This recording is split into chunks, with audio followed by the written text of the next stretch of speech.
musée de Soissons et chers amis de la culture et du patrimoine.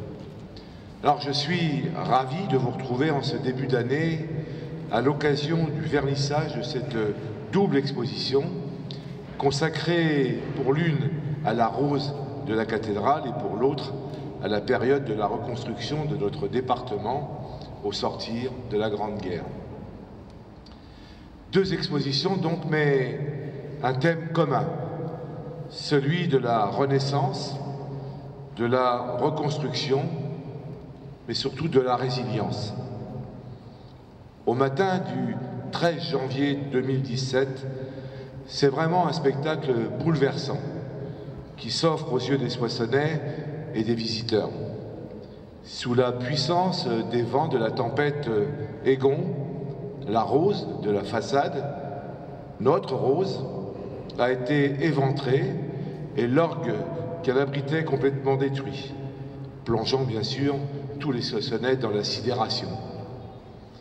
Triste répétition de l'histoire, un siècle auparavant, notre cathédrale avait déjà été meurtrie par les affres de la guerre.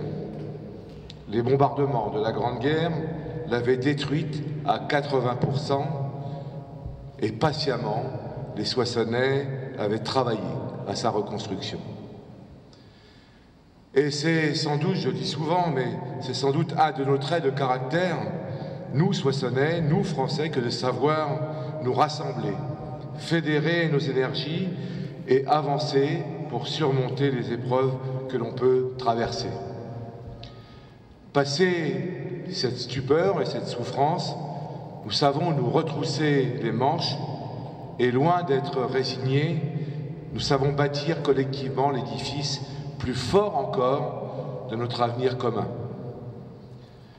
Alors je souhaite donc vraiment saluer le travail qui a conduit à l'organisation de cette double exposition et remercier celles et ceux qui en sont à l'origine, au sein de la DRAC Hauts-de-France, au sein du Centre des archives départementales de l'Aisne et bien sûr au sein des services de la ville de Soissons.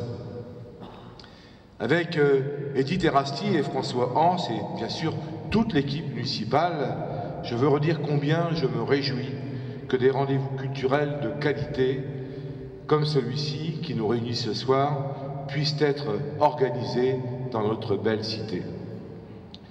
Lorsqu'il est question de partager la culture, de transmettre notre histoire et de valoriser notre patrimoine, Soissons répond et répondra toujours présente.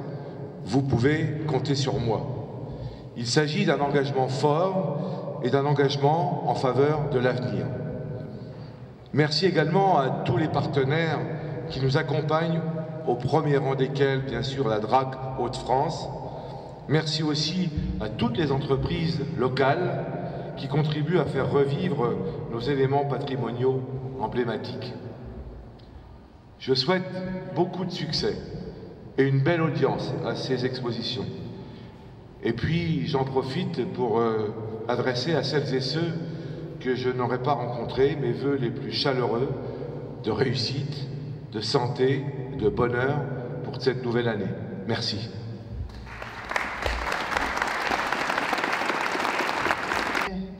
Monsieur le préfet de l'Aisne, qui n'a pu être présent ce soir, mais qui aurait aimé être présent, ainsi que Marc Drouet, directeur régional des affaires culturelles, empêché par ailleurs.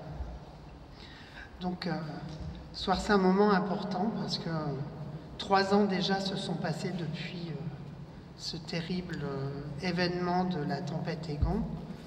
Et donc, je voudrais vous replacer dans un premier temps le contexte, les éléments de convergence qui ont malheureusement produit cette chute malheureuse en janvier 2017, des événements 800 ans pour mettre en résonance ces deux cathédrales picardes à travers des projets certes différents, mais un point commun que sont les grandes orgues. Et donc on envisage ce partenariat intercathédral qui pourra aussi inviter les visiteurs de la cathédrale d'Amiens à venir à Soissons et inversement